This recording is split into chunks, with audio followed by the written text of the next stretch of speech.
चिदंबरा शिव हर चिदंबरा चिदंबरा चिदंबरा शिव हर चिदंबरा। तीनों लोक में तेरी शान शिव हर चिदंबरा चिदंबरा चिदंबरा शिव हर चिदंबरा। तीनों लोक में तेरी शान शिव हर चिदंबरा चिदंबरा चिदंबरा शिव हर चिदंबरा। चिदंबरा चिदंबरा शिव हर चिदंबरा।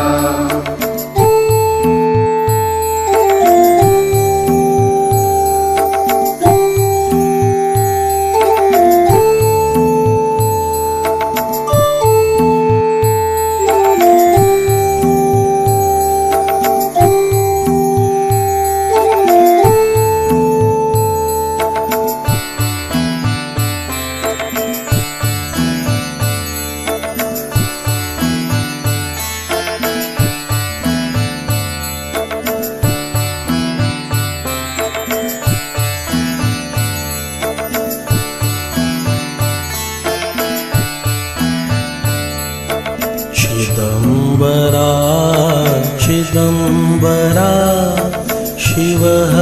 शिव हर चिदंबरा। चिदंबरा चिदंबरा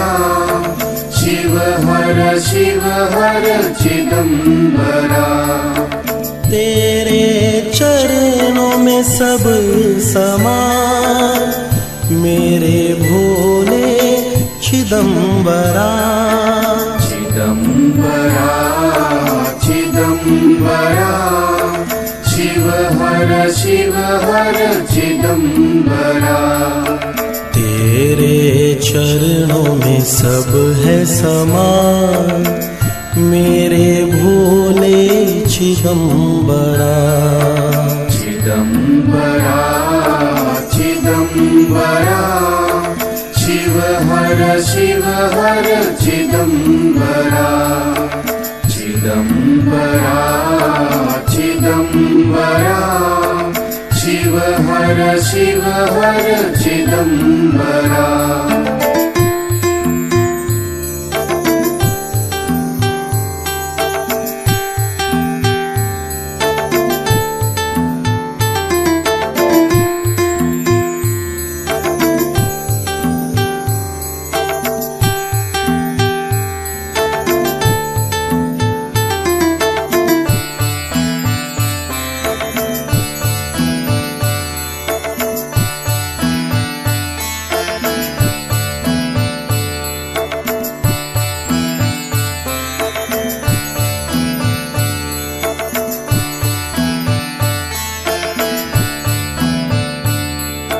चिदंबरा चिदंबरा शिव हर चिदंबरा। चिदंबरा चिदंबरा शिव हर चिदंबरा। सबके बनाए बिगड़े काम शिव हर चिदंबरा। चिदंबरा चिदंबरा शिव हर चिदंबरा। सबके बनाए बिगड़े काम शिव हर चिदंबरा। चिदंबरा चिदंबरा शिव हर चिदंबरा। चिदंबरा चिदंबरा शिव हर हर शिव हर चिदंबरा।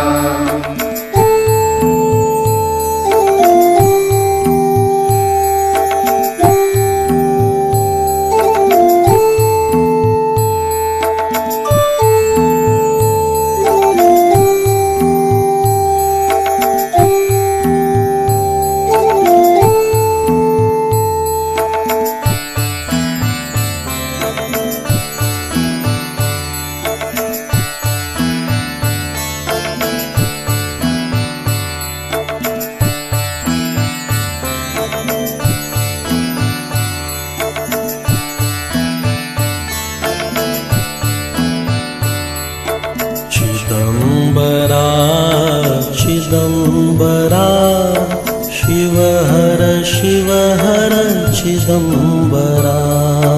चिदंबरा चिदंबरा शिव हर चिदंबरा।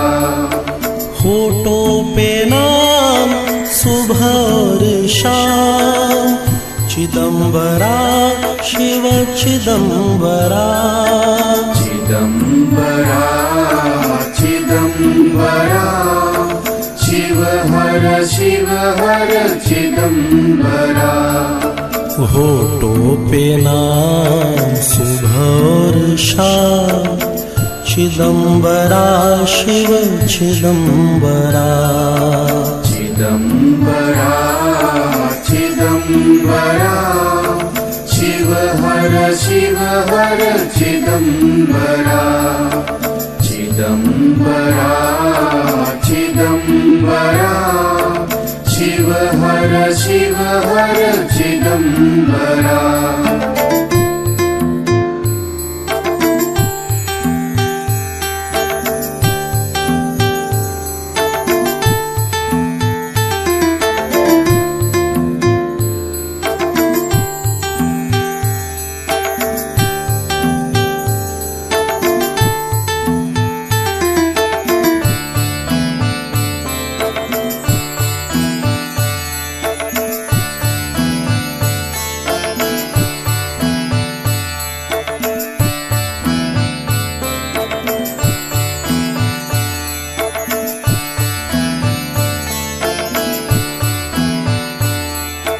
चिदंबरा चिदंबरा शिव हर चिदंबरा। चिदंबरा चिदंबरा शिव हर चिदंबरा। राम और श्याम तेरे ही नाम मेरे भोले चिदंबरा। चिदंबरा चिदंबरा शिव हर चिदंबरा। राम और श्याम तेरे ही नाम चिदंबरा शिव चिदंबरा। चिदंबरा चिदंबरा शिव हर चिदंबरा। चिदंबरा चिदंबरा शिव हर चिदंबरा।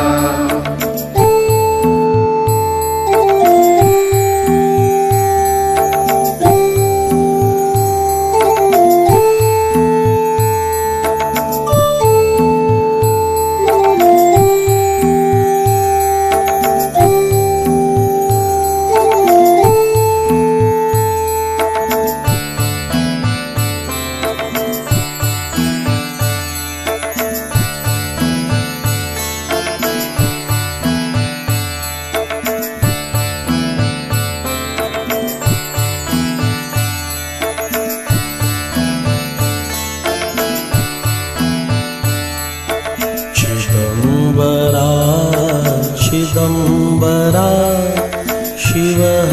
शिव हर चिदंबरा। चिदंबरा चिदंबरा शिव हर चिदंबरा। जग को दिया सही पैगाम, चिदंबरा शिव चिदंबरा। चिदंबरा चिदंबरा शिव हर चिदंबरा। जग को दिया सही पैगाम, शिव हर चिदंबरा। चिदंबरा चिदंबरा शिव हर चिदंबरा। चिदंबरा चिदंबरा शिव हर चिदंबरा।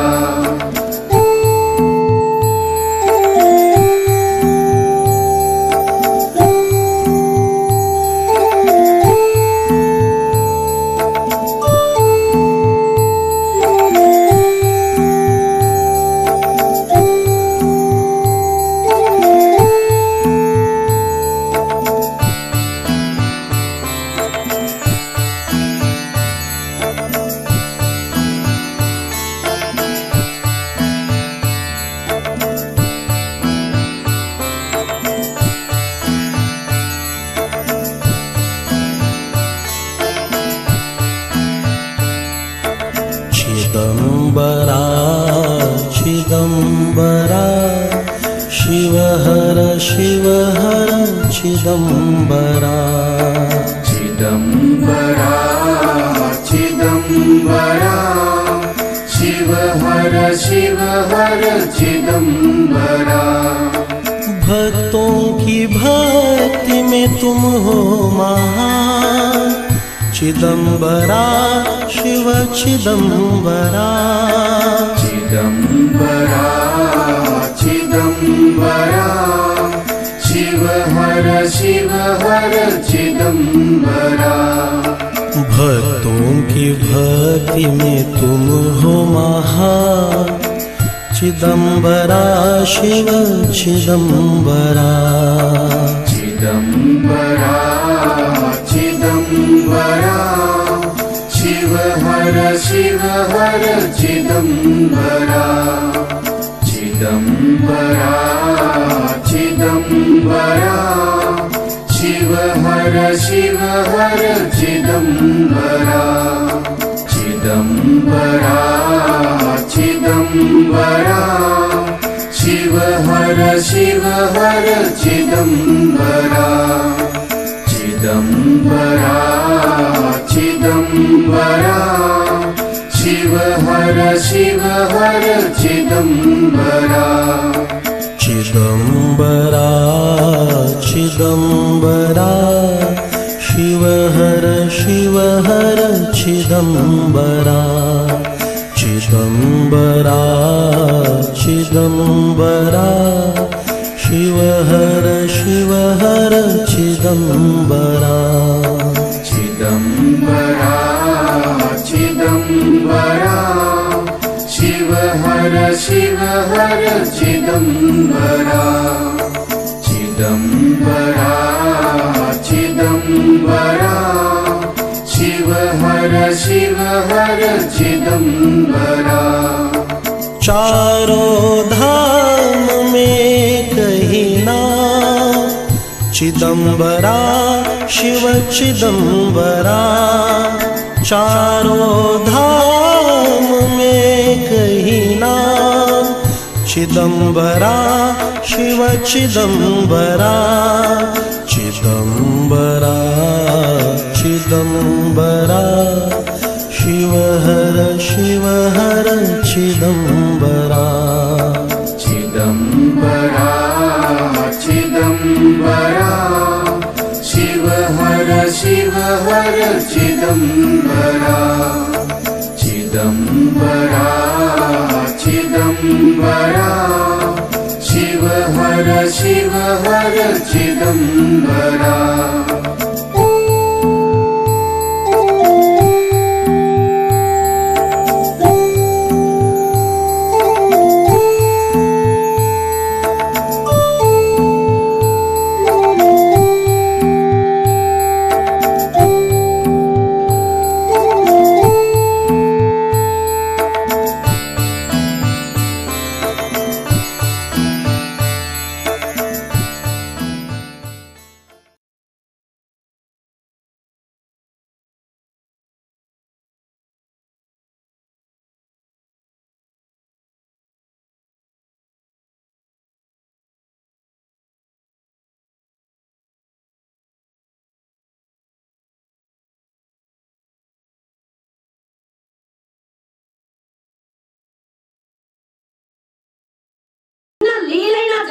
కాబట్టి వాళ్ళు దాన్ని పట్టుకొని మనలో ఉన్న అజ్ఞాన జనితమైన ఆలోచనల్ని తొలగించుకునే ప్రయత్నం చేస్తారనమాట.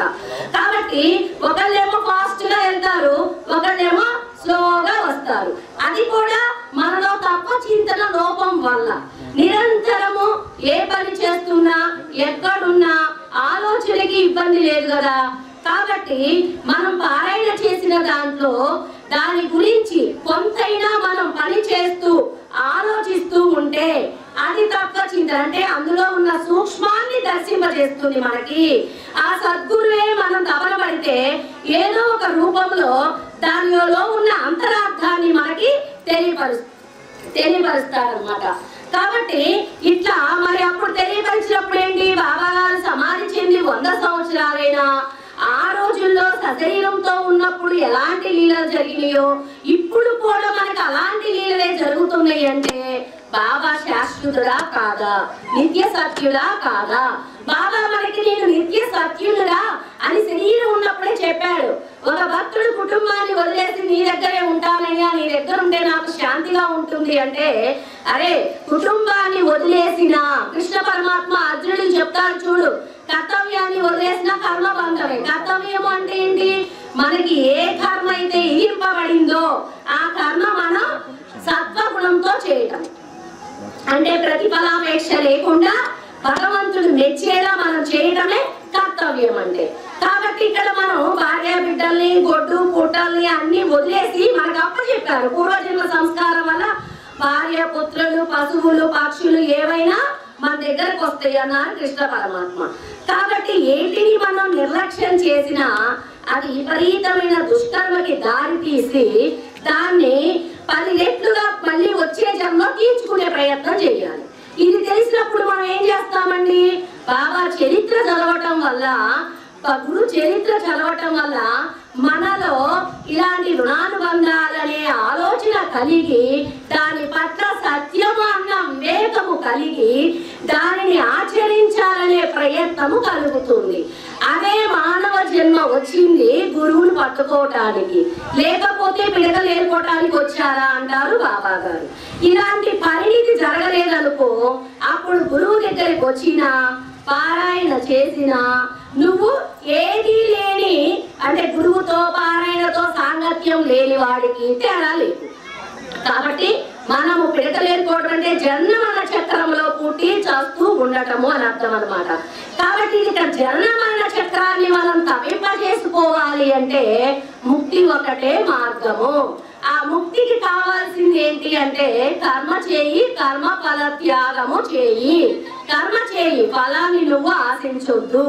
అసలు ఇవన్నీ మనలో ఏర్పడాలి అంటే మొదటి మెట్టు భగవంతుడు ఎక్కడో ఉన్నాడు కదా, నన్ను చూడట్లేదు కదా అని మనము అనుకోకూడదు. ఆయన ఈ సృష్టి యావత్తు ఆయన యొక్క శక్తి విరాజిల్లుతూ ఉన్నది. బాబా అంటాడు, నీ దృష్టి ఎక్కడ పెడితే అక్కడ నేనున్నానని గుర్తు పెట్టుకో అన్నారు బాబా. బాబా చెప్పిన ఆ యొక్క సూక్తులు కనుక మనం గుర్తు పెట్టుకున్నాం అనుకోండి, అప్పుడు నిరంతరం మనకు ఖచ్చితంగా తత్వచింతన కలుగుతుంది. ఎందుకంటే అది గుర్తు పెట్టుకోవాలని ఎవరికి కలుగుతుంది అంటే ఎవరి జీవితాన్ని వాడు ఉద్ధరించుకోవాలనుకున్న వాడే గుర్తు పెట్టుకునే ప్రయత్నం చేస్తాడు. మిగతా వాడు ఏం చేస్తాడండి, 10th క్లాస్ ఎగ్జామ్స్, సెల్లు చూశారు, సినిమాలు చూశారు, తప్పి కూర్చున్నారు, అంతేనా? మనం కూడా గురుచరిత్ర పారాయణ చేశాము, సద్గురు సమాధి మందిరాలు దర్శిస్తున్నాము, ఎక్కడ మహాత్ములు ఉంటే అవధూతులు ఉంటే పరిగెడి వెళ్ళిపోతున్నాము. కానీ మనం కూడా మనం వచ్చిన జీవిత పరిణితిలో ఫెయిల్ అయిపోయాము. ఈ జీవితాన్ని పరిణితి చేసుకోవడానికి వచ్చాము, ఉన్నతమైన జీవిత విధానం వైపుకి మళ్లించుకోవడానికి వచ్చాము. దానిలో మనం కూడా ఫెయిల్ అయిపోయాం. ఈ లౌకిక ప్రపంచంలో మన బిడ్డల్ని చూస్తుంటేనే ఆధ్యాత్మిక ప్రపంచంలో మన సాధన ఎలా ఉండాలి అనేది అనుక్షణం మనలో గుచ్చుకోవాలన్నమాట. మాస్టర్ గారు అదే అంటారు, జ్ఞానబోధం అనేది గుణపం లాంటిదట.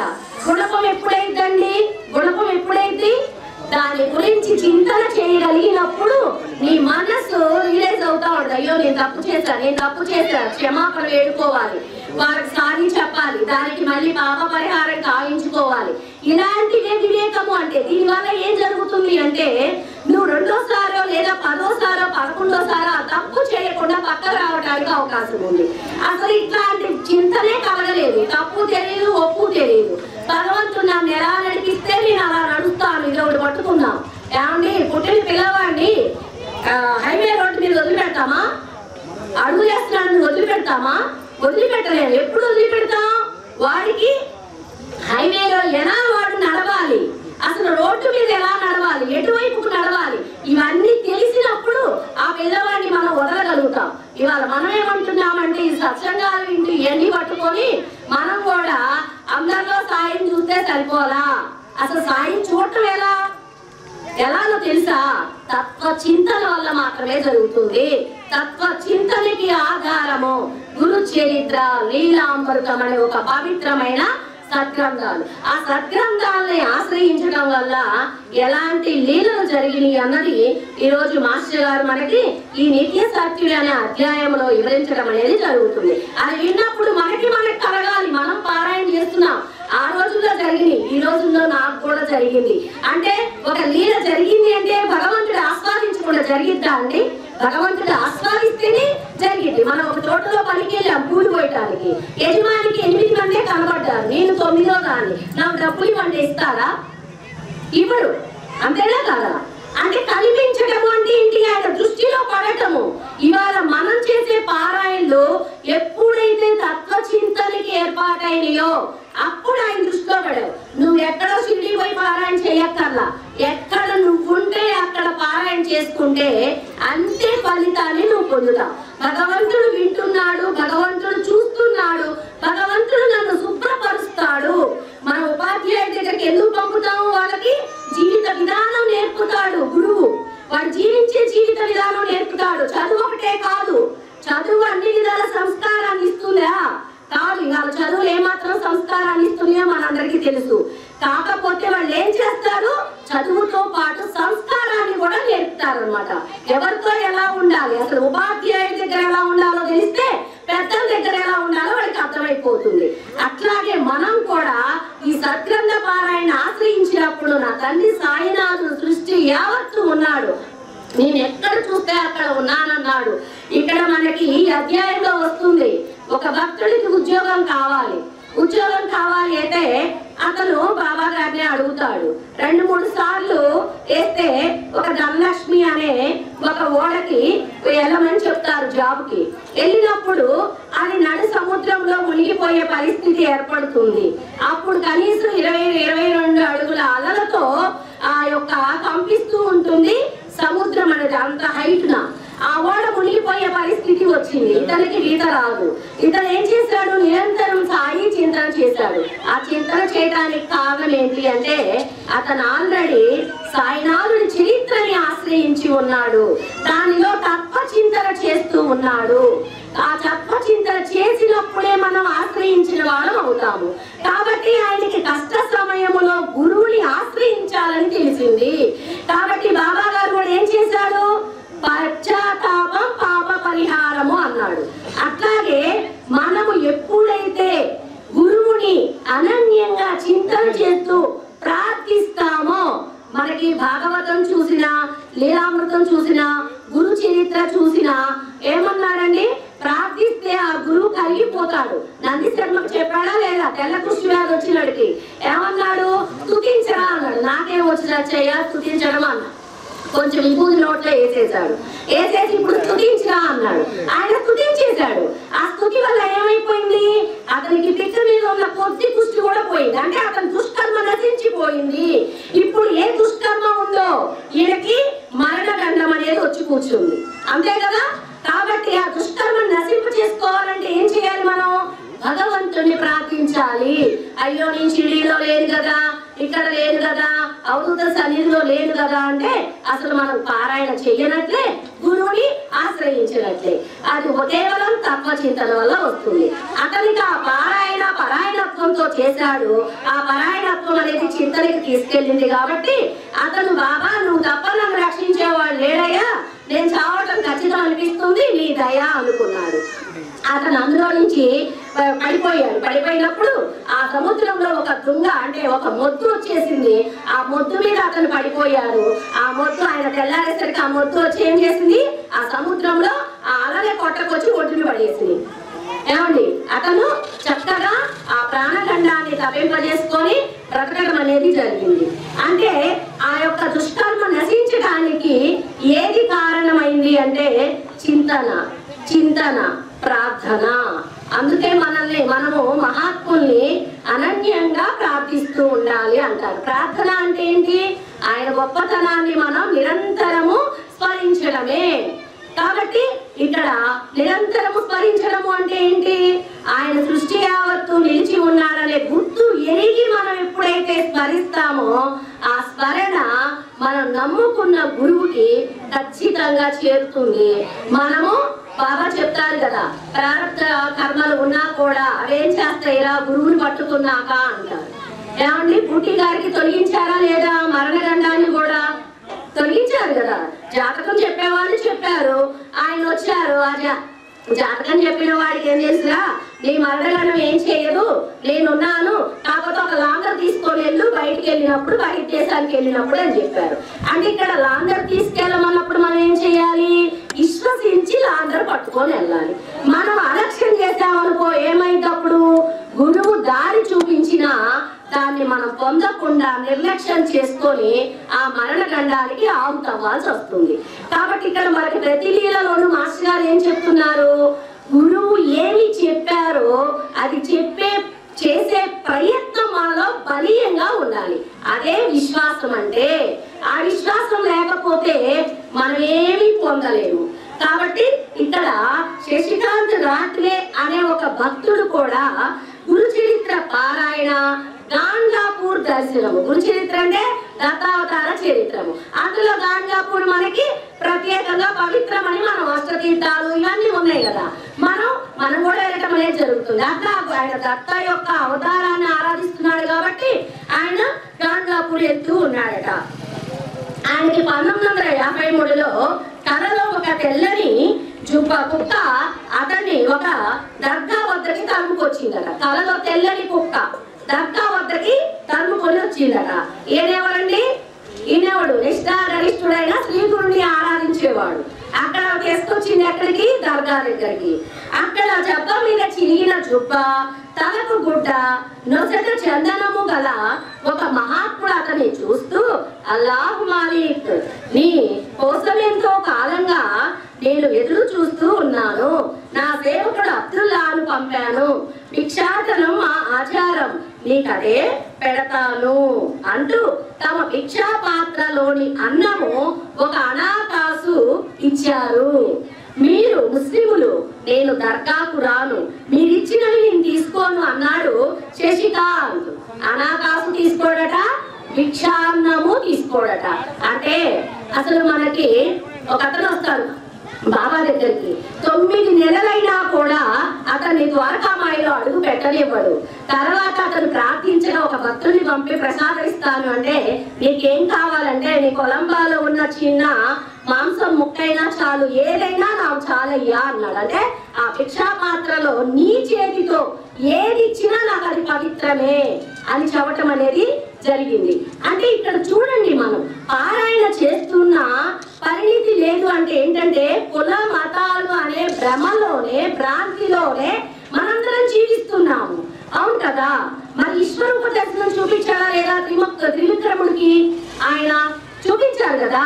మరి ఈశ్వరూప దర్శనం అంటే ఏంటి? అన్నిట్లో అందరిలో నేనే ఉన్నాను.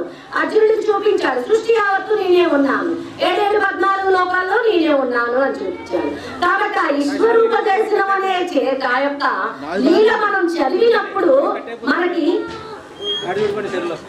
ఆ లీల చదివినప్పుడు మనకి ఏం జరగాలి అండి అంటే, ఈ కులమతాల విభేదం అనేది తొలగిపోయి మహాత్ముల యొక్క ఆకారాలు వేరు కావచ్చు, వాళ్ళ యొక్క ఆచరణ విధానం వేరుగా ఉండొచ్చు, ఆ మతానికి తగ్గట్టు వాళ్ళు ఆచరించవచ్చు, కానీ వాళ్ళ ఆంతర్యం అంతా ఒకటే, భక్తుల్ని ఉద్ధరించడమే. ఇది మనం తెలుసుకోవాలి. ఆ మహాత్ములు ఎంతటి గొప్పవాళ్ళు అన్నది మనం స్ఫూరణకు తెచ్చుకోవాలి. అంటే ఇక్కడ మనం కూడా ఎలా చేస్తున్నాము అంటే, ఇది పుణ్యము అనే స్థాయిలోనే మనం చేయటం అనేది కలిగింది. పుణ్యం అనే స్థాయిలో ఒక స్థాయి వరకే పుణ్యాన్ని మనం పట్టుకోవాలి. తర్వాత మనం ఏం చేయాలి?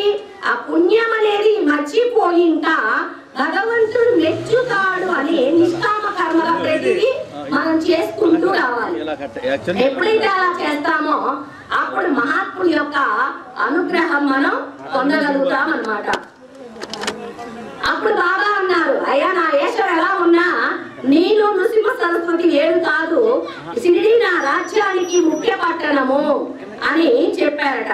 అది దర్గా కాదు, వెళ్ళి చూడు అంటే ఆయన లోపలికి వెళ్ళి చూసేసరికి ఒక పక్క సత్యనారాయణ స్వామి వ్రతము జరుగుతూ ఉన్నదట. అయితే ఆయన 1965 సాయంత్రం 4 గంటలకు నీవు షిరిడి వెళ్తావు, ఇప్పటి నా గుడ్డలే అంటే ఇప్పుడు నీకు దర్శనం ఇచ్చినప్పుడు నా ఒంటి మీద ఏ వస్త్రాలు అయితే ఉన్నాయో ఆ రోజు షిరిడిలో అవే వస్త్రాలు నా ఒంటి మీద ఉంటాయి, అప్పుడు నువ్వు నమ్ముతావులే అని ముందే నిరూపణ ఇచ్చాడండి. అంటే అసలు చూడండి, నిరూపణని అంటే విశ్వాసం లేని వాడికి కూడా విశ్వాసాన్ని ఇస్తాడు. కాబట్టి దేని వల్ల ఇచ్చాడండి? వాడు గుడ్డిగా అయినా సరే, పుణ్యం అని ఆశించైనా సరే, కర్మ తొలగించుకోవడానికనే కోరికతో అయినా సరే, ముందు ఆయన గొప్పవాడు, పారాయణ చేస్తే నా కర్మ తొలగిద్దనే విశ్వాసం ఉండబట్టే కదండి కోరికతో అయినా చేయగలిగింది. అంటే అసలు ఆయన గొప్పవాడని నీకు భౌతికములో ఎన్ని కావాలో వాటి కోసమైనా నువ్వేది తీర్చుకోవాలన్నా ఆ యొక్క ఆధ్యాత్మిక ప్రపంచంలో సామ్రాట్ అయిన సద్గురుని ఆశ్రయిస్తే తప్ప నా కర్మ తీరదని తెలుసుకొని మనము కోరికలతో పారాయణ చేసిన ఆయన లీలలు మనకు చూపిస్తున్నాడు. లీల ఎందుకు చూపిస్తాడు? ఆ లీల వల్ల మనలో విశ్వాసం అనేది పెరుగుతూ ఉన్నది. విశ్వాసం పెరిగాక జరిగేది ఏంటి? వైరాగ్యము. వైరాగ్యం అంటే ఏంటి? అందరిలో అన్నిట్లో సాయం ఉన్నాడు. ఈ జీవితం అనేది సత్యం కాదు. ఈ బట్టలు కట్టుకుంటే ఈ శరీరం ఉన్నంత వరకే, ఈ శరీరం పోయాక చీరలు ఏం చేయాలి, వస్తువులు ఏం చేయాలి, ఈ అందం ఏంటి, ఐశ్వర్యం ఏంటి, ఇలా మనం ఆలోచించుకొని భగవంతుడు చెప్పినట్లు జీవించే జీవిత విధానాన్ని మనం ఏర్పాటు చేసుకోవడమే అక్కడ వైరాగ్య స్థితికి మనల్ని మళ్ళిస్తుంది. కాబట్టి ఇక్కడ చూడండి, ఆయన గుర్తించని స్థితిలో ఉన్న గుర్తించుకునే బాధ్యత కూడా గురువుదే. చూడండి, అంటే మనం ఎలా మారుస్తున్నారో చూడండి. ఆయన దగ్గరికి కూర్చుంటే చాలు, మాస్టర్ గారి దగ్గరికి సత్సంగానికి వచ్చి నిద్రపోతుంటే నాలాంటి భక్తురాలు అంటారట కంప్లైంట్, చూడు ఆయన ఎప్పుడు నిద్రపోతున్నారంటే మాస్టర్ గారు అంటారంట, వీరిలో ఎంతో మంది ముచ్చట్లు ఆడుతున్నారు అరుగు మీద కూర్చొని ఇంత ఊరిలో, వాడు వచ్చి కనీసం ఇక్కడ కూర్చొని ఆ దుష్కర్మ నుండి దూరం అయినా నిద్రపోతున్నాడు కదరా అన్నాడంట. ఇక్కడ రాకపోతే మనం కూడా వీధుల్లో ఒక వాడి అయిపోతాం కదా, దుష్కర్మని పేర్చుకుంటాం కదా. కాబట్టి అది కూడా భగవంతుడిని ఇచ్చాడండి. భగవంతుడికి ఏం కావాలి? మనం దుష్కర్మ నుండి దూరం అవుతున్నామా లేదా కావాలి. దుష్కర్మ నుండి దూరం అవుతున్నావంటే నువ్వు మెల్లగా సత్కర్మ వైపు వస్తున్నావు.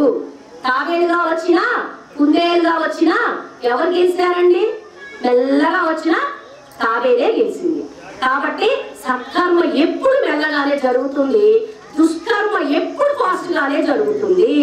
ఆ సత్కర్మ మెల్లగా జరిగేది కూడా మనం గుర్తించలేనంత మానసిక స్థితిలో మనం ఉన్నాం. అది గుర్తించాలి అంటే మహాత్ముల చరిత్ర పారాయణలు మనలో మననం చేయిస్తాయి అన్నమాట. ఆ మననం వల్ల మాత్రమే దుష్కర్మని గుర్తించగలుగుతాం, మనలో వచ్చే మార్పుని మనం గుర్తించగలుగుతాం అన్నమాట. కాబట్టి అలా 10 సంవత్సరాలు గడిచాక ఈ శశికాంత్ షిరిడి వెళ్ళాడండి. బాబా గారు పిలుచుకున్నారు. కాబట్టి వెళ్ళినప్పుడు ఏం ఇచ్చింది దర్శనం?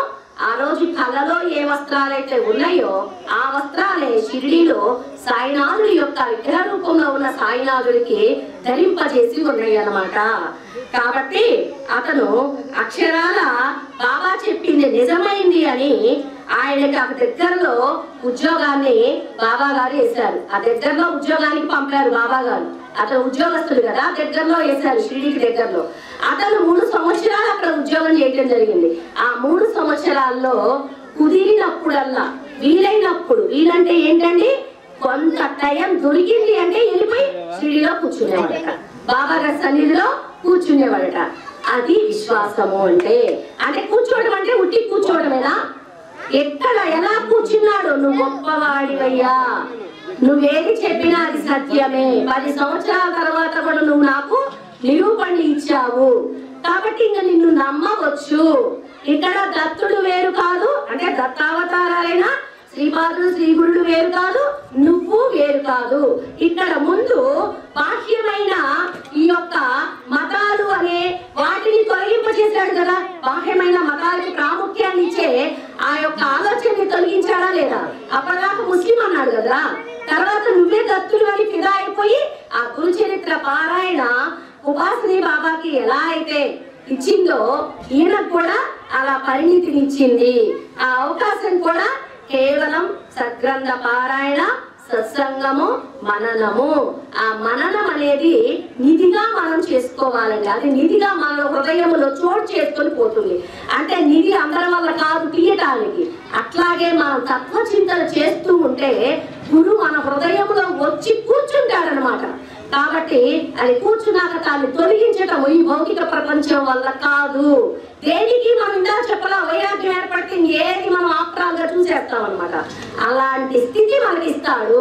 కాబట్టి ఆ నిధిని మనం కేవలం పారాయణ, తత్వచింతనతో, సత్సంగాలతో ఏర్పాటు చేసుకోగలుగుతాం అనమాట. అంతేగాని భౌతికంగా ఇలాంటి వాటి చోటికి ఎన్నిసార్లు వచ్చినా పొందగలుగుతామేమో కానీ కావాల్సినంత మనము ఖర్చు పెట్టిన దానికి తగ్గంతగా పొందలేము. ఏమండి, మనం కాలాన్ని ఉపయోగించుకోవాలి. ఉపయోగం ఏంటి ఇంకా? కాబట్టి ఇక్కడ మహాత్ములు అంటే ఏంటో తెలుసుకొని మనం వస్తే ఆ యొక్క విలువని మనం రక్షించుకోగలుగుతాము, మన జీవితాన్ని కూడా రక్షించుకోగలుగుతాము.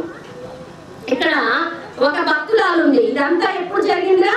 బాబా గారు సమాధి చెందాక. అందుకే సమాధి చెందాక కూడా వాళ్ళు నిత్య సత్యులు. నా సమాధి సమాధానం పలుకుతుంది, నా సమాధం నుండి నేను కర్ర తీసుకొని కొడతా తప్పు చేసిన వాళ్ళని అంటారు బాబా గారు. కాబట్టి కొట్టడం అంటే ఏంటి?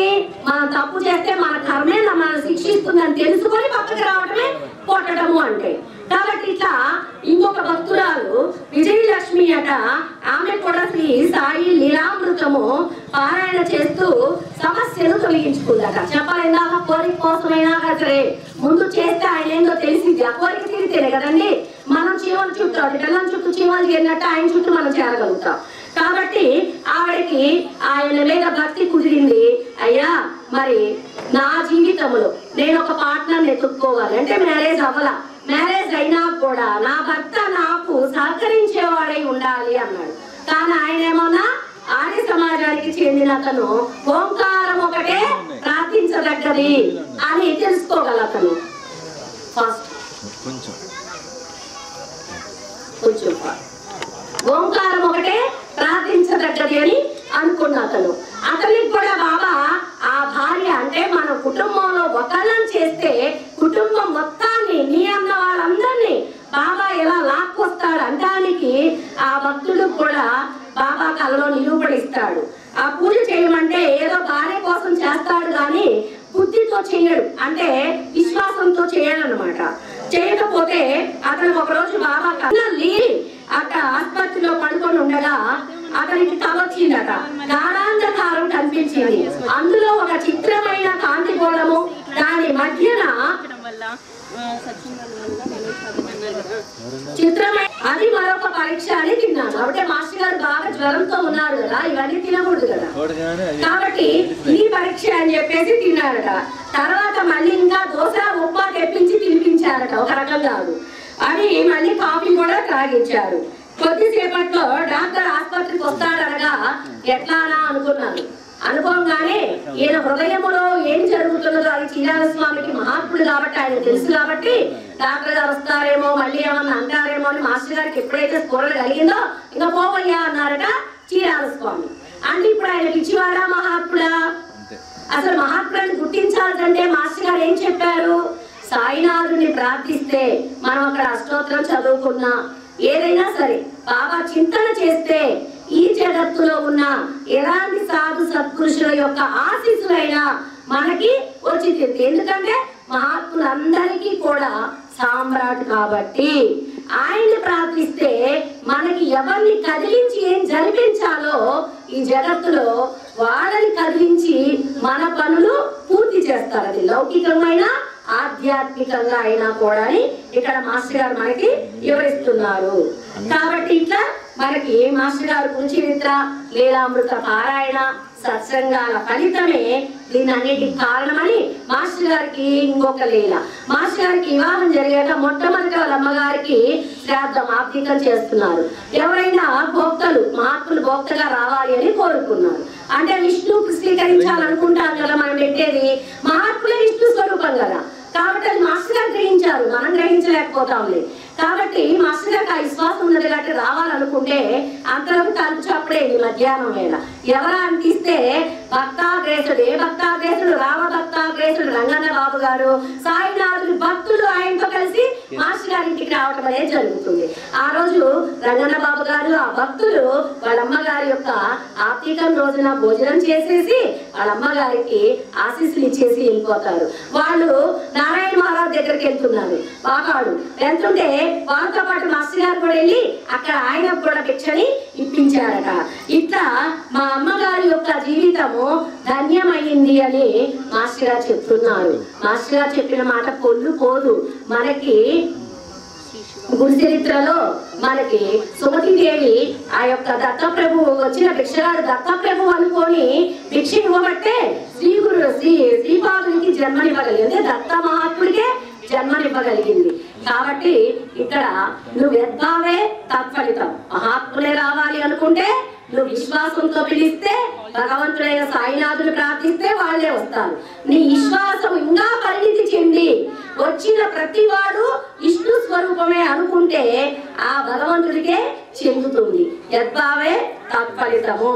కాబట్టి ఇట్లా మాస్టర్ గారు మనకి గురు చరిత్ర, లీలామృతము, సత్సంగాల ఫలితం ఇదంతా అని మాస్టర్ గారు మనకి చెప్తున్నారు. ఇట్లాగే గుంటూరులో నల్లపాడులో చెప్పేసి గుంటూరులో నల్లపాడులో మనకి ఇప్పుడు మందిరం ఉంది కదా, నల్లపాడు సాయి మందిరం ఉందండి. ఆ మందిరం కట్టేటప్పుడు మహాత్ముల స్థలాన్ని శుద్ధి చేస్తే బాగుంటుంది అని అక్కడ కొన్ని వందల మంది కూర్చొని గురు చరిత్ర, లీలామృతము నిత్యము పారాయణ చేస్తూ ఉంటారనమాట. అప్పుడు అక్కడ స్థలంలో రామిరెడ్డి తాత గారు, మాయి అమ్మ అనే ఇద్దరు అవధూతలు వస్తారు. రామిరెడ్డి తాత గారు అక్కడ గుడారం వేసుకుని 20 రోజులు ఉంటారు. మాయి అమ్మేమో అక్కడికి రావటము, అక్కడ ఇద్దరు మహాత్ములకి శంకుస్థాపన, మందిరాలకి శంకుస్థాపన చేయడం జరుగుతుంది. అయితే ఈ రాక ఎలా జరిగింది?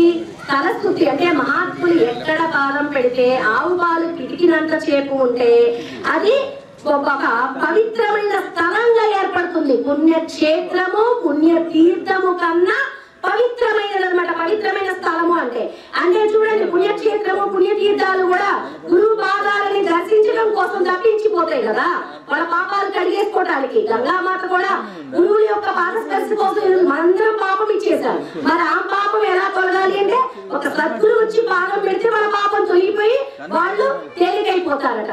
కాబట్టి ఇట్లా మహాత్ములు ఆవు పాలు పితికినంత సేపు ఎక్కడుంటే ఆ స్థలం పవిత్రమైపోతుంది అని చెప్తున్నారంటే అది ఒక షిరిడి గ్రామం, నువ్వు నమ్మిన గాంధాపురం, నువ్వు నమ్మిన పూర్వపురం, ఏదైనా సరే అంతటి గొప్ప తీర్థక్షేత్రంగా, పుణ్యక్షేత్రము, తీర్థక్షేత్రము అన్నిటికన్నా పవిత్రమైనదిగా అది తయారైపోతుంది. కాబట్టి వాళ్ళన్ని రోజులు ఉండటము, ఆ వచ్చేటప్పుడు మాస్టర్ గారు మాయి అమ్మ మాస్టర్ గారు ఇంటి దగ్గర ఆగటం జరుగుతుంది. ఆమె వృద్ధురాలు, అంత దూర ప్రయాణం వల్ల అలిసిపోయి ఉంది. కానీ మాస్టర్ గారికి ఏమో ఆవిడొచ్చి మా ఇంట్లో పాదం పెడితే బాగుంటది అనిపించి మనసులో అనుకుంటారు. కానీ వృద్ధురాలు కదా అనుకుంటారు. ఆమె కారులోనే ఆమెకి హారతి, పూజ, నైవేద్యం అన్ని ఇస్తారు. కానీ ఆవిడ ఏం చేసిందండి, బహిర్దేశానికి వెళ్ళాలని వంక పెట్టి ఆమె మాస్టర్ గారు వాళ్ళ ఇంటికి వచ్చేసి గంట సేపు కూర్చుంటుంది. గంట సేపు అంటే ఇదంతా దేని వల్ల జరిగింది అంటే మాస్టర్ గారు ఏమంటారు తెలుసా, గురు చరిత్ర, సచరిత్ర పారాయణ, నిత్య సత్సంగాల యొక్క ఫలితము మహాత్ములు రావటానికి కారణము అని చెప్తారు. అంటే టూకీగా అమ్మ చెప్తుంది, టైం లేదు. అట్లాగే అక్కడ మాయి అమ్మ వెళ్ళాక మాయి అమ్మ అక్కడ ఎవరింట్లోనూ ఉండదు. అధికారులు తీసుకుపోయినా అధికారుల దగ్గరలో ఉండదు. అధికారులు కనిపించేది మాంస నేత్రాలకి, జ్ఞాన నేత్రాలకి అధికారము కనిపించదు. ఏమి కనబడుతుంది అంటే ప్రేమ, ప్రేమ నిష్కల్మషమైన ప్రేమ కనబడుతుంది. అట్లా నిత్యము సత్సంగాలు, సద్గ్రంథ పారాయణ, లీలామృతం, గురు చరిత్ర పారాయణ చేసే ఒక పవిత్రురాలు ఇంటికి తీసుకెళ్ళమని ఆమె రిక్షా ఎక్కి కూర్చొని ఆడే దారి చూపిస్తుందట. అంటే ఇదంతా దేని వల్ల జరుగుతుందని మాస్టర్ గారు కోరుకున్నారు, అమ్మ రావాలని వచ్చింది. కానీ ఇక్కడ ఆ భక్తురాలు కోరుకోలా, కానీ ఆ భక్తురాలు ఇంటికే భగవంతుడు పరిగెట్టుకొని వెళ్ళాడు. ఇక్కడ కృష్ణ పరమాత్మ ఇంద్రుడి ఇంటికి వెళ్ళాడా, ధృతరాష్ట్రుడి ఇంటికి వెళ్ళాడా భోజనానికి అంటే గురుచరిత్రలో పుణ్యాత్ముడైన ఇంద్రుడి ఇంటికే ఆయన భోజనానికి వెళ్ళాడు. కానీ పేదవాడు, కానీ ముష్టాన్న భోజనం ఉన్న దుర్యోధను ఇంటికి వెళ్ళలేదన్నమాట. కాబట్టి భగవంతుడు కావాల్సింది పవిత్రమైన హృదయము. ఆ పవిత్రమైన హృదయులు ఎక్కడ ఉన్నారో అక్కడికి వాళ్ళే పరిగెత్తుకుంటూ వస్తారు అని ఈ యొక్క లీలామృతము, గురు చరిత్ర, ఇలాంటి మహాత్ముల యొక్క చరిత్ర పారాయణ వల్ల మనం ఎంతో నేర్చుకోవాలి అని ఇక్కడ మాస్టర్ గారు మనకి వివరిస్తున్నారు. కాబట్టి ఇట్లా మాస్టర్ గారు చెప్తున్నారు, శ్రీ సాయి లీలలకి జాతి, దేశ, కుల, మత భేదాలే లేవు. షిరిడి దర్శించాలనుకొని సశరీరైన సద్గురువు కోసం అన్వేషిస్తూ ఒక భక్తుడట అన్వేషిస్తూ మాస్టర్ గారు చిల్లిలముడిలో ఉన్నారట కొంతకాలము. అప్పుడు అక్కడున్న కుమారి మార్వా అనే అమెరికన్ మహిళ, ఆవిడ క్రిస్టియన్, ఆమె పరిచయం అంది. మాస్టర్ గారు అన్నయ్య అన్నయ్య అంటూ సోదరిగా వాళ్ళిద్దరు అట్లా తక్కువ చింతన చేసుకుంటూ పరిచయమైన అమ్మ చిల్లిలముడి అమ్మ సన్నిధిలో. అయితే ఆమె తల్లికి జబ్బు చేసిందట. ఆ మాస్టర్ గారు చెప్పడం వల్ల ఆవిడ కూడా షిరిడి దర్శించి, అంటే మాస్టర్ గారు చెప్తే ఎవరైనా వినకుండా ఉండరండి. ఎందుకు వింటారో తెలుసా? పవిత్రులు ఏది చెప్పినా అది ఎదుటి వారికి వెంటనే హృదయానికి గుచ్చుకోగలుగుతుంది. కొంతైనా మనలాంటి బండరాళ్ళు ఎంత చెప్పినా ఆ బండరాళ్ళకు కూడా కదిలించవన్నమాట. కాబట్టి ఇక్కడ ముందు మన హృదయాన్ని పవిత్రత మొలచుకొని ఎప్పుడైతే మనం చెప్పే ప్రయత్నం చేస్తామో అది ఎదుటి వాళ్ళ హృదయాన్ని కూడా దోచుకునేలా చేస్తుంది. అట్లా మాస్టర్ గారు చెప్తే ఎవరైనా వింటారు. ఆమె కూడా ఏమన్నది, నేను వెళ్తాను అన్నయ్య షిరిడి అన్నదట. అందులోకి పాపం వాళ్ళ అమ్మగారికి జబ్బు చేసిందని టెలిగ్రామ్ వచ్చేసి ఆమె అమెరికా వెళ్ళాల్సి వచ్చేసింది. అయితే ఆవిడ అన్నది, నేను షిరిడి వెళ్ళాలనుకున్నాను, కానీ నేను రిటర్న్ వెళ్ళిపోతున్నాను. వెళ్ళకుండానే ఆ సాయినాథుల్లో మహిమ ఉన్నట్లయితే ఆయన నన్ను రప్పించుకుంటాడు, మరి ఆయనలో శక్తి లేదా అని ప్రశ్నిస్తుంది అనమాట. బాబాల శక్తి ఉంటే నన్ను రప్పించుకోవాలి కదా, నేను కోరుకున్నా కదా, మరి ఆయనలో శక్తి లేదా, మరి కోరిన వాళ్ళు ఎందుకు ఆయన దూరం చేసుకుంటున్నాడు అని ఆమె క్వశ్చన్. అప్పుడు అంతలోకి ఎప్పుడైతే ఇలా మాట్లాడిందో ఆవిడ రిటర్న్ ప్రయాణం అయిపోయింది. అక్కడ అనుకోకుండా బొంబాయి చేరేసరికి తుఫాను వలన విమానాలు, రైళ్లు అన్ని ఆగిపోయాయట. ఆమె 48 గంటలు అక్కడ బొంబాయిలో ఉండాల్సి వచ్చిన పని ఏర్పడింది. అప్పుడు ఆమె టాక్సీలో షిరిడి చేరింది. ఆమె కోసం ఏంటి, నీ బాబా ఎవరు ఏమన్నది, బాబాలో శక్తి ఉన్నదా అన్నది. పిలిస్తే పలుకుతా అన్నాడు. ఎవరు పిలిస్తే? ఒక భక్తులు అడుగుతారు, వాళ్ళ కోరికలు దించి వీళ్ళ కోరికలు దించని. ఏమన్నాడు, అరే పొద్దుగుకులు వాళ్ళు అడగొద్దురా, హృదయపూర్వకంగా ఏడుకుంటే నేను తీర్చకుండా ఉంటానారా అన్నాడు. మధ్యలో మనం ఎందుకు మధ్యవర్తిత్వం? హృదయపూర్వకంగా పిలిస్తే నడి సముద్రంలో వాళ్ళని కూడా రక్షించారు. ఎవరేది కోరితే అది ఇస్తాడనమాట. కాబట్టి అట్లా ఆ తల్లి షిరిడి చేరటం అనేది జరిగింది. ఆ రోజు బాబా సమాధి ఉత్సవాలు జరుగుతున్నాయి. అంటే విజయదశమి బాబా సమాధి ఉత్సవాలు జరిగాయట. అక్కడ స్వర్ణోత్సవాలు వైభవంగా జరుగుతున్నాయట. సమాధి యొక్క స్వర్ణోత్సవాలు అంత గొప్పగా జరుగుతున్నాయి. ఆమె సాయిని దర్శించి అమెరికా చేరిలా రాసింది, బాబా నాకు డిసెంబర్ 1, 1970 కలలో కనిపించి నాటి నుండి రోజు నాకు యేసు ప్రభు గురించి బోధిస్తున్నారు, క్రీస్తు గురించి బోధిస్తున్నారు. ఇది ఎంత అద్భుతమో! ఇప్పటి నుండి ఆయన నాకు బాబా క్రీస్తు, అంటే నాకు క్రీస్తు వేరు కాదు, బాబా గారు వేరు కాదు అన్న నిరూపణ నాకు ఇచ్చారు. అంటే సకల సాధు స్వరూపుడు యేసు ప్రభు కూడా సాధుజీవి రండి. సాధుజీవి అంటే ఎవరండి? ఎదుటి వారిని హింసించకుండా, దూషించకుండా, నిందించకుండా, కష్టపెట్టకుండా ఎవరైతే జీవిస్తారో, ఇంకా ఎదుటి వాళ్ళ కష్టం వస్తుందంటే ఆ కష్టాన్ని కూడా ఎవరైతే భరించే శక్తి సామర్థ్యం కలిగి ఉన్నాడో వాడు సాధుజీ. కాబట్టి ఇక్కడ బాబా వేరు కాదు, సాయినాథుడు పేరు కాదు అని ఇట్లా సకల సాధు స్వరూపాలు కూడా నావే అని బాబా గారు మనకి నిరూపణ ఇవ్వటం అనేది జరిగింది. కాబట్టి ఇందులో ఏదైనా దోషం ఉంటే క్షమించమని నా తండ్రి సాయి మాస్టర్ని, మీ అందరి రూపంలో ఉన్న నా తండ్రి సాయి మాస్టర్ని పరిపరి విధాలుగా ప్రార్థిస్తూ ఇంతటి అవకాశం ఇచ్చిన నా తండ్రి సాయి మాస్టర్ కి మీ అందరికి కూడా కృతజ్ఞతతో సాష్టాంగ దండ ప్రణామం చేస్తూ సాయిరాం సాయిరాం సాయిరాం. భాగ్యలక్ష్మి గారు ఒకసారి వచ్చి మన శ్రద్ధారాయణ గారికి స్వామివారి శాశ్వస్త్రం అలాగే స్వామివారి చిత్రపట జ్ఞాపిక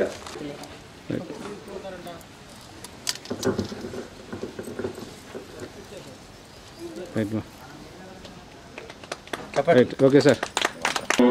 సత్సంగ మహిమ లీలామృతంలో మనకి మాస్టర్ గారు సత్సంగం గురించి చాలా చాలా చాలా చెప్తారు. అందులో ఉంటుందని, దాన్ని ఎలా కాపాడుకోవాలి, సత్సంగం ఎలా చేయాలి, సత్సంగ సభ్యులకి ఎటువంటి అనుభవాలు కలుగుతాయి, అటువంటి అన్ని గురించి మనకి చెప్పడానికి నెల్లూరు నుంచి వచ్చారు శ్రీనివాస్ గారు. వారిని ఆహ్వానం చప్పట్లు హృదయపూర్వకంగా ఆహ్వానిస్తున్నాం. శ్రీ సచ్చిదానంద సద్గురు సాయినాథ్ మహారాజ్ की శ్రీ సచ్చిదానంద సద్గురు భరద్వాజ్ మహారాజ్ की శ్రీ సచ్చిదానంద సద్గురు పోలికర్ మహారాజ్ की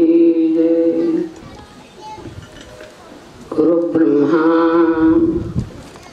गुरुर्विष्णु गुरुदेव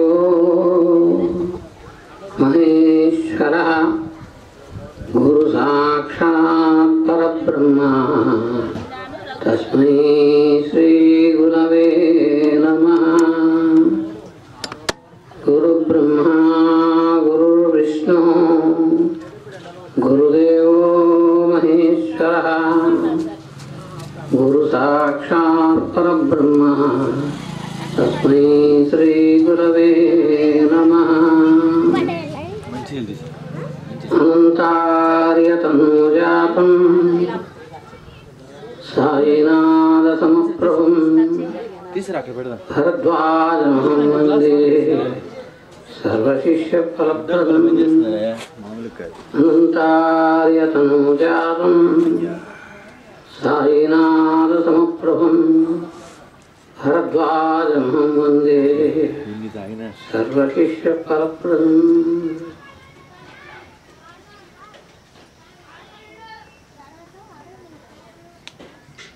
నేను ఎక్కువ గురు చరిత్ర చదువుతూ ఉంటా.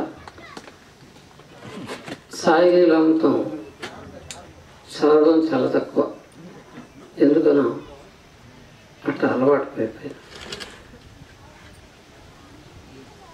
సత్సంగము మహిమ.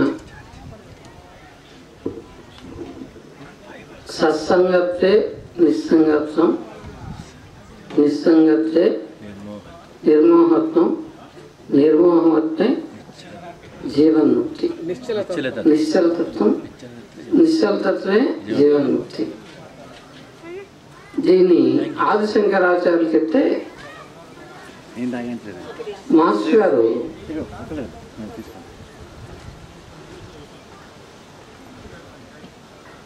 63లో 5 గంటల సమాధిని పొందిన తర్వాత ఆ స్థితి అందరూ పొందవచ్చు అనే దానికి మాస్టర్ గారు ఒక సిద్ధాంతాన్ని ఏర్పాటు చేశారు. దానికి మాస్టర్ గారు ఎన్నుకున్న మార్గం సత్సంగం.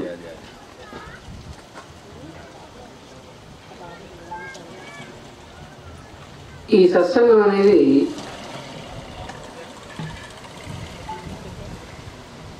మహాత్ముల గురించి 10 మందికి తెలియజేస్తూ ఉంటే అట్లాంటి లక్షణాలు ప్రయత్నం చేసిన వాళ్ళకు వస్తాయని చెప్పారు.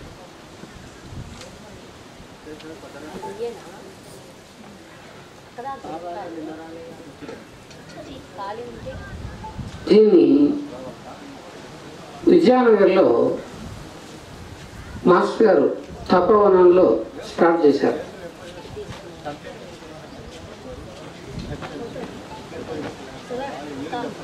స్టార్ట్ చేస్తూ మాస్టర్ గారి మాటల్లో మీరు ఎక్కడ సత్సంగం చేస్తే అక్కడ నా తపశక్తితో ఆ ఉన్న ప్రాంతాన్ని ప్రక్షాళన చేస్తాను.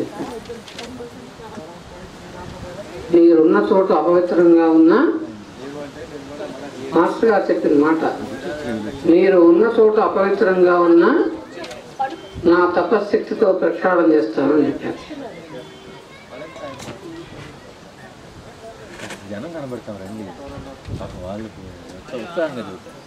ఇంకా ప్రక్షాళన చేయడం అంటే ఏంది? మనం సత్సంగం చేస్తున్నాం. ప్రక్షాళన చేయడం అంటే మనం సత్సంగం చేసి ఎక్కడైనా చేయని అది వాళ్ళ ఉనికిగా మారుతుంది. మనం ఎక్కడ సత్సంగం చేస్తామో ఆ ప్రదేశం ఆ మహాత్ముల ఉనికిగా మారుతుంది.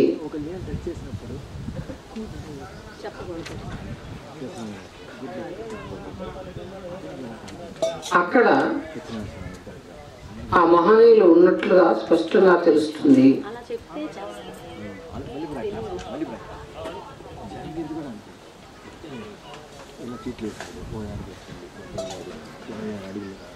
దీన్ని బాబా పరంగా ఎందుకు మాస్టర్ గారు తీసుకొచ్చి సిద్ధాంతంగా రూపొందించారు? ఎన్నో సాంప్రదాయాలు ఉన్నాయి కదా. మాస్టర్ గారు వైష్ణవ సాంప్రదాయంలో పట్టినాడు.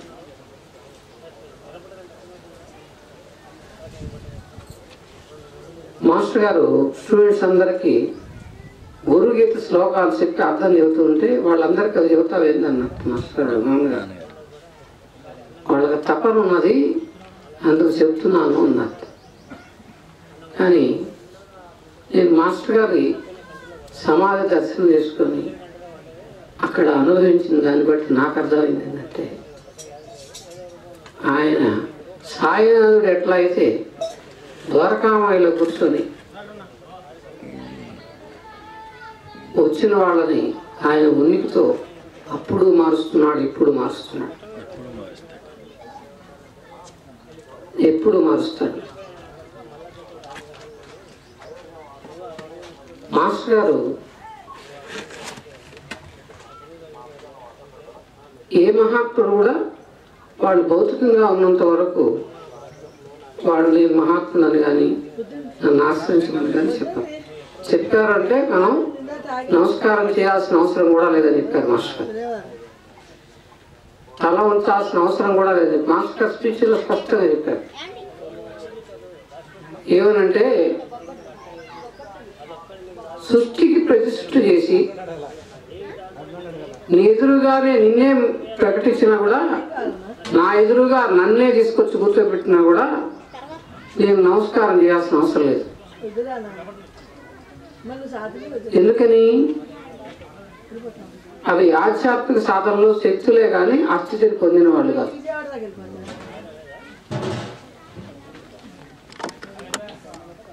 ఎవరికి నమస్కారం చేయాలట, ఎవరిని ఆశ్రయించాలట, ఎవరి వల్ల మనం ఉద్ధరించబడతామట?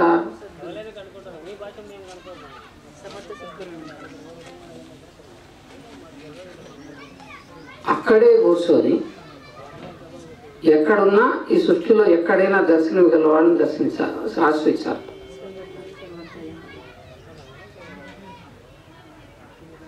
ఎట్లా అంటే దాని మాస్టర్ గారు ఎంతమంది మహాత్ములను దర్శనం చేసుకున్నా, ఎంతమంది మహాత్ముల వల్ల ఆయన ఆశ్రయించి మనకు చూపించిన వాళ్ళందరూ కూడా సృష్టికి ప్రతిరూపాలే. చెల్లెల మూడమ్మ దగ్గర నుంచి అందరూ కూడా ఉద్దండలేని మహనీయులే. కానీ ఎవరి గురించి మనకు చెప్పి మనం ఇవన్నీ చేస్తున్నా కానీ ఈ సాయి లీలామృతం అంతా చదువుతుంటే మాస్టర్ గారు ఏం చెబుతారు, ఈయన వీళ్ళందరి రూపంలో ఇదంతా జరగడానికి నా గురువైన సాయినాథుడే, ఆయనే వీళ్ళందరి రూపంలో ఉన్నాడని చెబుతారు. అంతేగాని వీళ్ళందరూ మహాత్ములు వీళ్ళని ఆశ్రయించండి. ఆయన దయ వల్ల ఇదంతా జరిగిందని చెప్పారు. బాబా దయ వల్ల రెండోసారి షిరిడి దర్శనం చేసుకున్న తర్వాత ఆయన ఆశ్రయించిన తర్వాత ఆయనకి బాబా నిన్ను చూసి సేవ చేసుకోలేని కొరవ తీరలేదు కాబట్టి నాకు ఎవరైనా వాళ్ళ దర్శన ఆశీస్సులు ఇప్పించి వాళ్ళకి నేను అంతరంగికుడుగా ఉండేటట్టుగా నన్ను ఆశ్రయించమని అడుగుతారు మాస్టర్ గారు. అట్లా దాదాపు 70 మంది మహాత్ములు మాస్టర్ గారికి బాబా చూపిస్తారు. అని ఇంతమంది దర్శనం చేసుకుని ఆశ్రయించిన మాస్టర్ గారు ఈ నా ప్రతిభకు అంతటికి కర్త నా గురువైన సాయినాథుడే అని చెప్పాడు.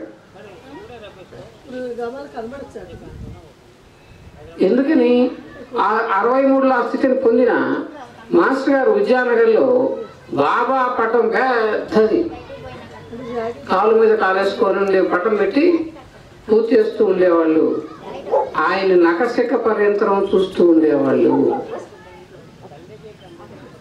మన్నవ సత్యం గారు రాసిన మాస్టర్ ఈబి పుస్తకం చదివితే సాధన ఎట్లా చేయాలో సాయి లీలామృతంలో సత్సంగం మహిమలో మనకెట్టా అనుభవించేవాళ్ళు కూడా తెలుస్తుంది. మాస్టర్ గారు చేశారు. అక్కడ ఇక్కడ ఏమొస్తుంది? ఉన్నదానితో అసంతృప్తి, లేని కోసం తపన, ఇదే మానవ జీవిత సారము అని మాస్టర్ గారు మొట్టమొదటి రాసింది. ఇది సత్సంగం. ఉన్నదానితో అసంతృప్తి, లేని దేనికోసం తపన, ఇదే మానవ జీవిత సారం. అంటే మనిషి భూమి మీదకి వచ్చినప్పటి నుంచి ఏదో ఒకటి కోరుకోవడం, అది తీరడం, మళ్ళీ ఇంకోటి రావడం, పాతది మళ్ళీ మర్చిపోయి అసంతృప్తితో ఉండడం. ఇది కోటీశ్వరుడి దగ్గర నుంచి పిచ్చగాడి దాకా ఒకటేట రూల్. దీనికి వేరే ఉండదట. వాడు 1 కోటి 100 కోట్లు వచ్చినా కూడా ఇంకా ఈ ప్రపంచంలో అందరికంటే గొప్పవాడిగా ఎట్లుండాలి, ఇంకా సంపాదించాలి, దానికోసం వెళ్తాట. కానీ తృప్తి శాంతి ఉందని ఆలోచించారట.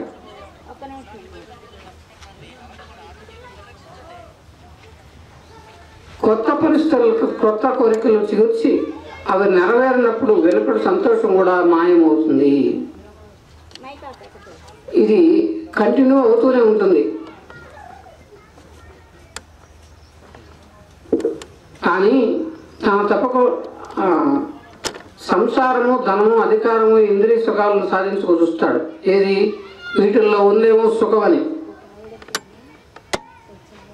అది ఇక్కడ ఉన్న అందరికీ అనుభవమే. వీటిల్లో సుఖం ఉందని మనం కూడా జీవిస్తూనే ఉన్నాం ఇప్పటిదాకా. కానీ ఇక్కడ తమాషా ఏంటంటే సెల్ ఫోను మనం ఛార్జింగ్ చేసిన తర్వాత అది తగ్గిపోయిన తర్వాత తీసుకుపోయి మళ్ళీ ఛార్జింగ్ పెడతాం. ఇప్పుడు ఈ పారాయణం కానీ మహాత్ముల దర్శనం కానీ చేసుకున్న తర్వాత మనకు కూడా సెల్ ఫోన్ రీఛార్జ్ ఎట్ అవుతుందో మన లోపల కూడా అట్లా రీఛార్జ్ అవుతుంది, హాయిగా ఉంటాం.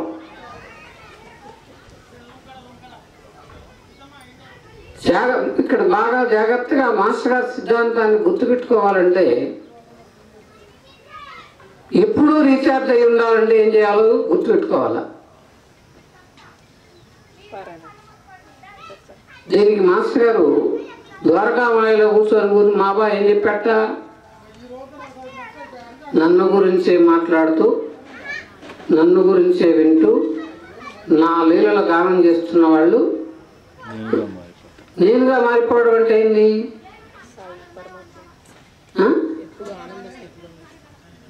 నేనుగా మారిపోవడం అనే దానికి అర్థమైంది. భగవంతుడు అంటే పరమాత్మ స్వరూపం అంటే ఎప్పుడు శాంతిగా ఉండేదంటే ఎప్పుడో సమాధి చెందాడు.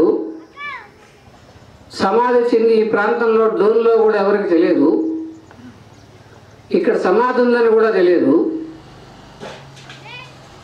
కాశీరాముకి ఆయనకి ఏమన్నా రుణానుబంధం ఉందో మనకు తెలియదు. ఆయన ఇక్కడ ఉన్నట్టుగా అతనికి అనుభవమై అతని సాధనంతా ఇక్కడ గడుస్తూ వచ్చిన వాళ్ళకు కూడా ఆయన ఉన్నట్టు అనుభవం అవుతుందా? ఇప్పుడు నేను అని మాస్టర్ గారు ఏం చెప్పాడు, నన్ను గురించే మాట్లాడుతూ నన్ను గురించే వింటూ నా లీలను గానం చేస్తున్న వాళ్ళు ఏమైపోతారో చెప్పాడు. నేనుగా మారిపోవడం అంటే అట్ట మారిపోవడం. ఆ లోపల కూర్చున్నారే అట్ట మారిపోవడం. నేనుగా మారిపోవడం అంటే మనం అయిపోయింది అనుకుంటున్నాం, ఏమీ కాదన్న దుర్పదించుకుని. ఎందుకంటే అయిపోయిన వాళ్ళు ఎవరో అయిపోయిందని చెప్పాల, అది మెయిన్.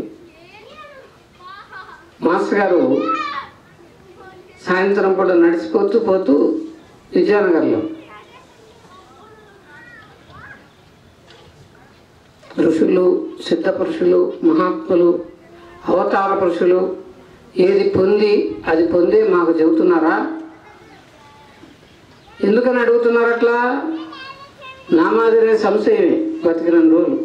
ఈయన మహాత్ముడో కాదో మనకు మటుకు అన్నీ చెబుతూ ఉన్నాడు. రేపు పొద్దున ఇట్ట కనుక జీవిస్తే మన జీవితం ఎట్టవుతుందో అని అనుమానం లోపల. అందుకని అడిగారట నడిచిపోతూ. మాస్టర్ గారు కాళ్ళు ఎట్లా పట్టుకొని వాళ్ళ మధ్యన అందరూ స్టూడెంట్సే కాళ్ళు ఎట్లా పట్టుకొని అది పొందే బయటకు వచ్చా. మీకోసమే లేకుంటే నాకే పని. ఇప్పుడు ఎవరన్నా అట్ట ఉన్నారా మహాత్ములు?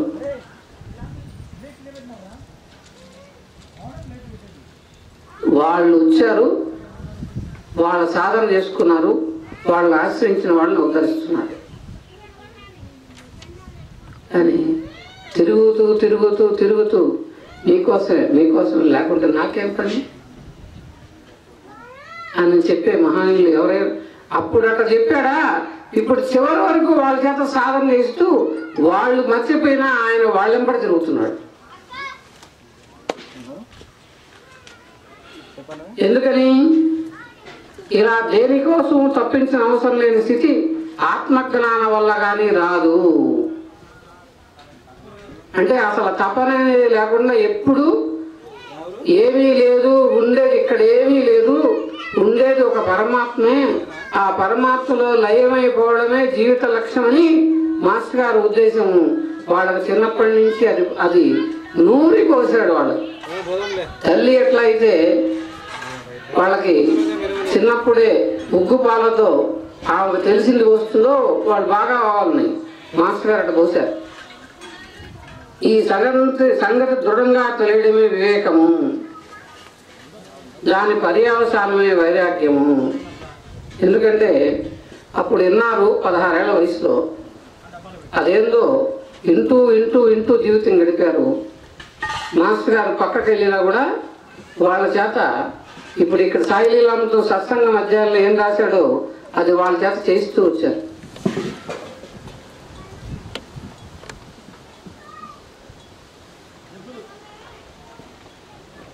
ఇట్టి తపనకు అశాంతికి కారణం తనలోనే ఉండాలని తెలుసుకున్నాక ఇది బాగా గుర్తుపెట్టుకోవాలి. ఇట్టి తపనకి అశాంతికి కారణం తనలోనే ఉండాలని తెలుసుకున్నాక దాన్ని తొలగించుకోవాలని నిశ్చయమే మోక్షత్వము. అంటే బయట ఎక్కడా లేదు, అంత మటుకు డిసైడ్ కావాలి మనం. ఎందుకంటే బయట ఉందని తిరిగి నాకు 57 ఏళ్ళు వచ్చాయి. అట్లా తిరిగి ఎవరని తిరిగినా ఎక్కడుందట ఎవరికి వాళ్ళకే లోపల ఉందట.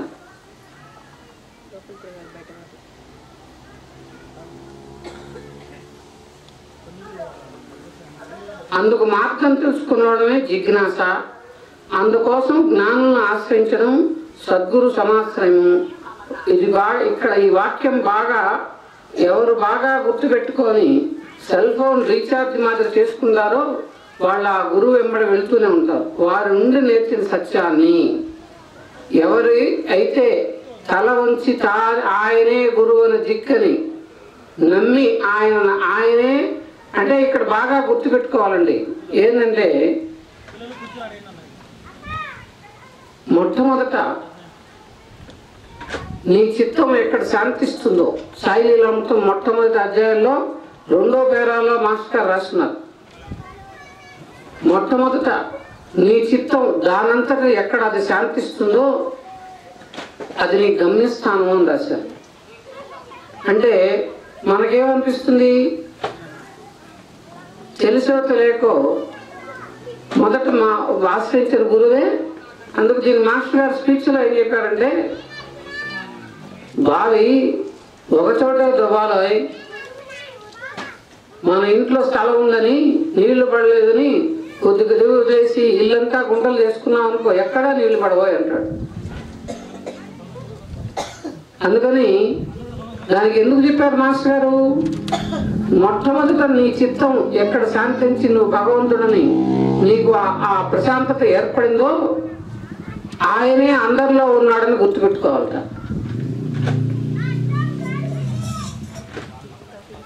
అట్లా గుర్తుపెట్టుకుంటే ఏమవుతుంది, ఎప్పుడు ఏ మహాత్ముడు దర్శనానికి వెళ్ళినా ఆయనే ఉన్నాడని ఎరుకతోటి వాళ్ళు మనల్ని దగ్గరకు తీస్తారని చెప్పారు. ఇప్పుడు ఇక్కడికి వచ్చాము, నేను నెల్లూరు నుంచి వచ్చా, రకరకాల ప్రదేశాల నుంచి అందరు వచ్చారు. కాశీరాం ఉప్పులిక్కర స్వామి మహాత్ముడు అని చెప్పాడని ఆయనే మనకు దిక్కు అనుకున్నాం అనుకో, ఏమవుతుంది, ఆయనేమో లక్షణంగా వచ్చిన వాళ్ళు ఉద్ధరించడానికి ఉన్నాడు. అది మాస్టర్ గారు ఏం చెప్పారు, కొన్ని దుంపదగా అట్లా కనుక ఆలోచిస్తే మరచెమ్మ మూత అవుతుందిరా అని చెప్పాడు. మరచెమ్మ మూత అంటే ఏంటి, పాత రోజుల్లో ఇత్తడి మరచెమ్మలు ఉండేవి, పెళ్ళిళ్ళకి విస్తుండేవాడు. ఆ మరచెంబు మూత చాలా జాగ్రత్తగా కనుక పెడితేనే అది మూత మూసుకుంటుంది. ఎక్కడన్నా ఆలోచిస్తూ దాన్ని తిప్పామా అది కిందికి రాదు, పైకి రాదు. దాన్ని మళ్ళీ తీయాలంటే దుంప దిగిపోతుంది. ఇక్కడ కూడా నువ్వు ఆశ్రయించిన గురువు అందరిలో ఉన్నాడని ఎరుకతోటి ఏ మహాత్ముడి దగ్గరకు వచ్చినా ఆయనే వీళ్ళ రూపంలో పలుకుతాడు అని చెప్పారు మాస్టర్. లేకపోతే ఏమవుతుంది, మరచెమ్మ మూత అయిపోతుంటుందని చెప్పాడు. అందుకని ఉదయ ప్రార్థనలో మాస్టర్ గారు నాలోన నేనుగా ఎల్లప్పుడూ నీవే పలుకుతుండు అని, నాలోన గుర్తును మేలుకొల్పవే సాయినాథ అని చెప్పాడు మాస్టర్ గారు. ఎందుకని చెప్పాడు అక్కడ, ఆయన గురువు ఎవరట, ఈ ప్రపంచానికి అధినేతట, ఈ సృష్టికే అధినేతట. అట్లాంటి అవతారం ఈ భూమి మీదకి రాలేదట ఇంతవరకు. మాస్టర్ గారు చెప్తాడు, ఇట్లాంటి అవతారం భూమి మీదకి రాలా అని చెప్తారు. మనం నా వరకు నేనేం ఆలోచిస్తానంటే, ఆయన ఎన్నో జన్మలుగా మాస్టర్ గారు సాధన చేసుకొని ఒక పవిత్రమైన కుటుంబంలో యోగి వంశంలో పుట్టారు. చిన్నప్పటి నుంచి తండ్రి గారి శిక్షణలో గొప్పవాడై మళ్ళా 4 వేదాలకి 4 కొడుకులు పుట్టి ఈ సృష్టి మొత్తాన్ని ఉద్ధరిస్తున్నారు.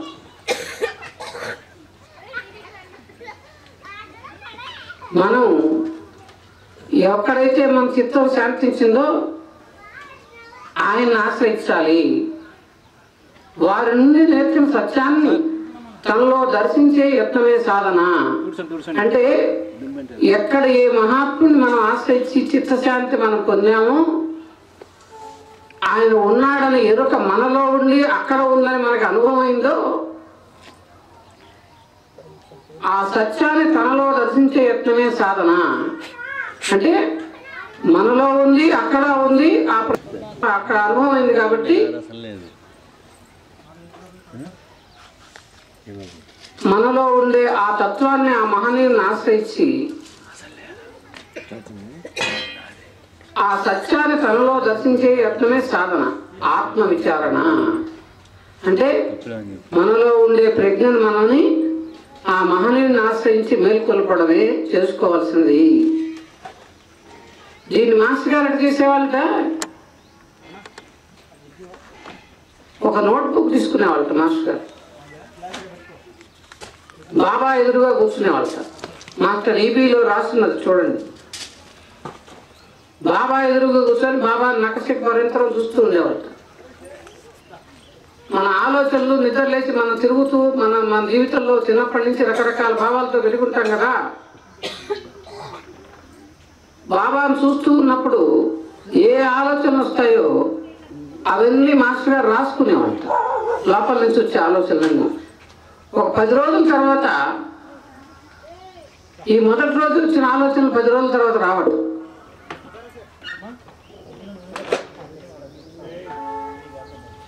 తాను ఏ ఆత్మజ్ఞానం కోసం తప్పిస్తున్నాడో అదే సద్గురు రూపంలో దాల్చేసరికి ఆయన యందు మనస్సు లగ్నమైపోతుంది.